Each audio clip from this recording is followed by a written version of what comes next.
सोलापूर जिल्हा नियोजन समितीची बैठक काल आयोजित करण्यात आली होती। माळशिरस विधानसभा मतदारसंघाचे आमदार उत्तम जानकर या बैठकीला उपस्थित होते। बैठक संपल्यानंतर त्यांनी माध्यमांशी संवाद साधला। मार्करवाडी प्रकरणावर बोलताना आमदार जानकर यांनी थेट निवडणूक आयोगालाच आव्हान दिले। एकाच वेळी ईव्हीएम आणि बॅलेट पेपरवर निवडणूक घ्या, मग फरक समजेल असे उत्तम जानकर म्हणाले। डीसीची मीटिंग झाली, काय मुद्दे मांडलेले आहेत, काय चर्चा झाली? नाही, याच्यामध्ये डीपीडीसी मध्ये सगळ्यात महत्त्वाचे विषय जे डीपी रोहत्र जळणे हा सगळ्यात महत्त्वाचा विषय होता। त्याचबरोबर पीक विम्याचा जो विषय आहे तो फार गंभीर आहे आणि त्याचबरोबर या जिल्ह्यामध्ये पाण्याचे सोर्स निर्माण करणं, उजनीमधील गाळ काढणं आणि डीपीडीसीच्या माध्यमातून सगळ्या सदस्यांना समानतेनं न्याय देणं किंवा निधी देणं अशा पद्धतीनं या ठिकाणी साधक-बाधक चर्चा झाली आणि एक महिन्याभरामध्ये तो आराखडा तयार होईल।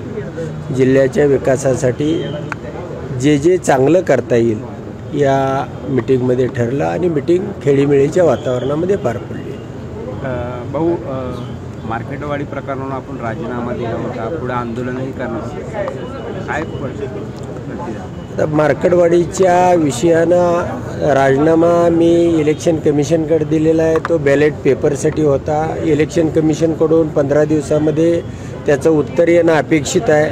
त्यांनी उत्तर नाही दिलं तर मात्र आम्ही सुप्रीम कोर्टामध्ये याचिका दाखल करणार आहोत आणि त्या याचिकेमध्ये एक तर तुम्हाला ईव्हीएम ठेवायचा असेल तर ईव्हीएम ठेवा, ईव्हीएमच्या पुढं जो व्हीव्हीपॅटमध्ये प्रिंटर ठेवला आहे तो काढून बाहेर ठेवा आणि त्याच्या माध्यमातून प्रिंट आमच्या हातामध्ये येऊ द्या। तिला नंबर असला पाहिजे, आमची त्यावरती सही झाली पाहिजे आणि ती व्हीव्हीपॅटमध्ये टाकली गेली पाहिजे। जर तुम्हाला गरज असेल तर व्हीव्हीपॅट मोजा। ईव्हीएमच्या माध्यमातून आमचं समाधान झालं तर आम्ही त्याच्याकडे ते फिगर इलेक्ट्रॉनिक फिगर मान्य करू।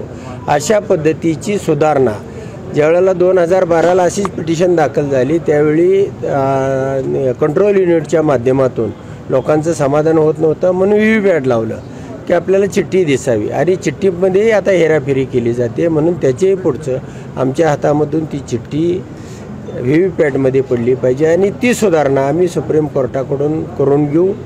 नाही झाली तर त्याच्या पुढं त्यासाठी मी राजीनामा द्यायला तयार आहे। आजही आहे, उद्याही आहे आणि कधीही सांगल त्या दिवशी तयार आहे। फक्त निवडणूक आयोगाने त्या पद्धतीचं मतदान घेण्याची तयारी दर्शवली आहे। मात्र असा एक प्रश्न उपस्थित केला जातो की तुम्ही जो राजीनामा दिलेला आहे तो निवडणूक आयोगाकडे दिलेला आहे आणि त्याचा काही संबंध नाही।